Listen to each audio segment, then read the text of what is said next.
Hello dear student, welcome. तो now we are focusing on receivable management, इसको credit management भी बोलते हैं। तो अच्छे से मैंने तुम्हारे लिए क्वेश्चन लिख दिया हो, यहाँ प्रॉब्लम सॉल्यूशन होने वाला है। तो क्रेडिट मैनेजमेंट क्या होता है कि कंपनी ने इधर बोला है कि 10 लाख उधार लिया है और 45 डेज़ की पॉलिसी है। तो कंपनी अलग अलग पॉलिसी बनाए, तो कौन सा डे का पॉलिसी बेस्ट है वो बताना है अपने को। तो ये अपने को इन्फॉर्मेशन दिया है और ABCD में ये बोला कि सेल्स बढ़ रहा है और बैड डेट्स दिया है, ओके। और फिर सेलिंग प्राइस दिया 5, वेरिएबल कॉस्ट दिया 3, बैड डेट्स मतलब risk of loss, okay. Fix cost नहीं दिया है, ये तुम्हारा कॉस्ट दिया 20% रेट ऑफ रिटर्न बोलते हैं। और डेज को आप 360 एज्यूम कर सकते हैं, कभी कभी मंथ रहेगा। तो इसका बेसिक फॉर्मूला क्या है, सेल्स में से ना वेरिएबल कॉस्ट माइनस करते कंट्रीब्यूशन आता है, फिर फिक्स कॉस्ट माइनस करेंगे, फिर बैड डेट्स भी माइनस करेंगे तो प्रॉफिट आएगा। अब सम को स्टार्ट करेंगे ना, तो पहले हम लोग प्रेजेंट पॉलिसी स्टार्ट करेंगे, ओके। प्रेजेंट मतलब जो दिया है, तो टर्नओवर का मतलब होता है सेल्स होता है। तो सेल्स कितना दिया, 10 है। तो ये सेल्स का अमाउंट है, इधर में 10 लाख लिख दिया, ओके। यहाँ 10 लाख दी, यहाँ 10 लाख लिख देना है। फिर इधर क्या बोला है कि जो सेलिंग प्राइस है वो 5 रुपीज़ है, मतलब पर यूनिट 5 रुपीज़। तो सेलिंग प्राइस कितना है, 5 है। तो आपको मालूम होना चाहिए कि अमाउंट को जो 10 लाख है उसको 5 से डिवाइड करेंगे तो आपको यूनिट्स मिलेगा, क्वांटिटी मिलेगा।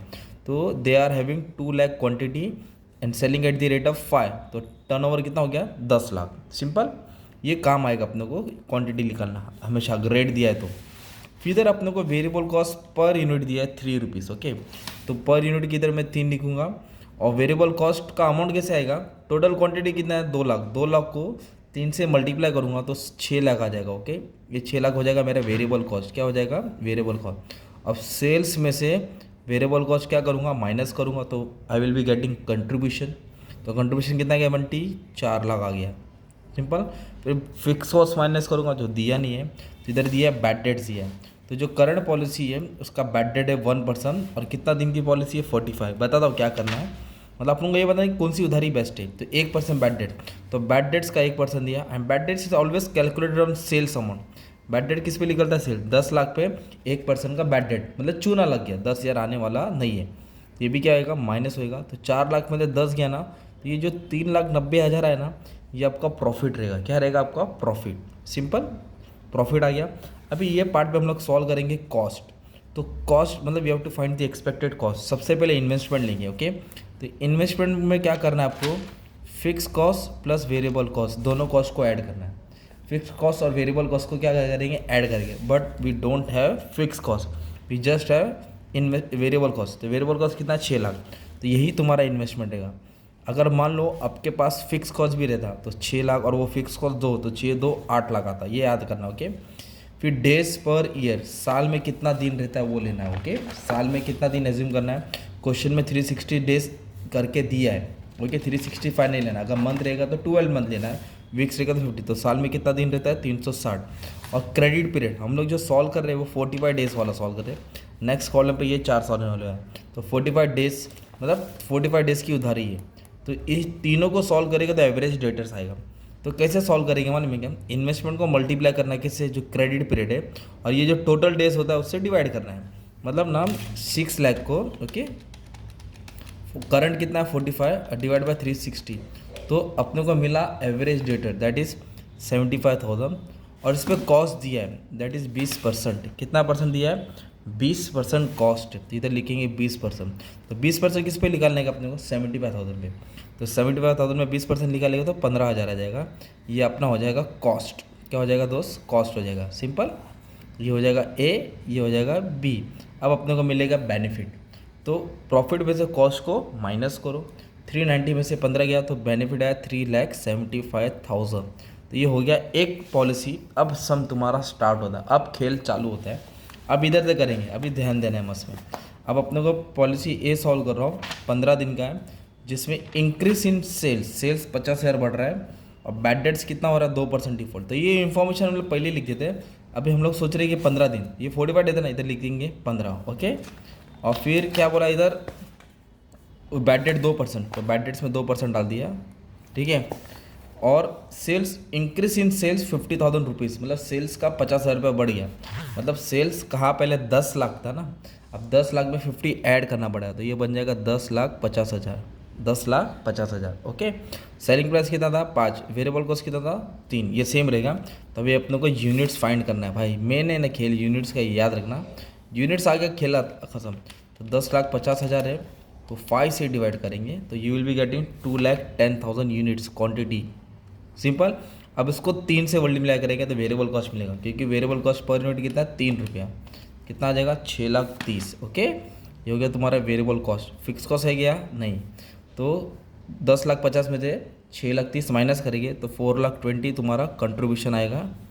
बैड डेट्स कितना परसेंट बोला है, 2%। तो 2% किस पे निकालने का, सेल्स पे। 10,50,000 पे 2%, तो 21,000 आ जाएगा। सिंपल।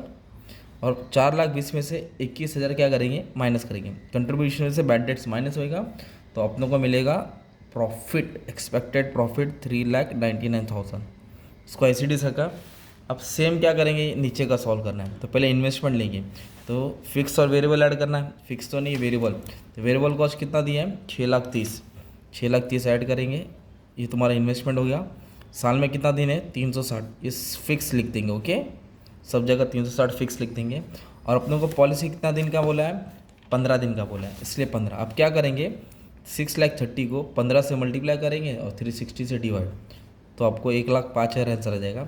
इससे मल्टीप्लाई क्या, इससे डिवाइड किया। इस पर 20% क्या मेंटेन करना है, कॉस्ट। ये भी 20% कॉस्ट सेम है, तो 1,05,000 पे 20% कॉस्ट, तो 21,000 आएगा। ओके, ये कॉस्ट हो गया।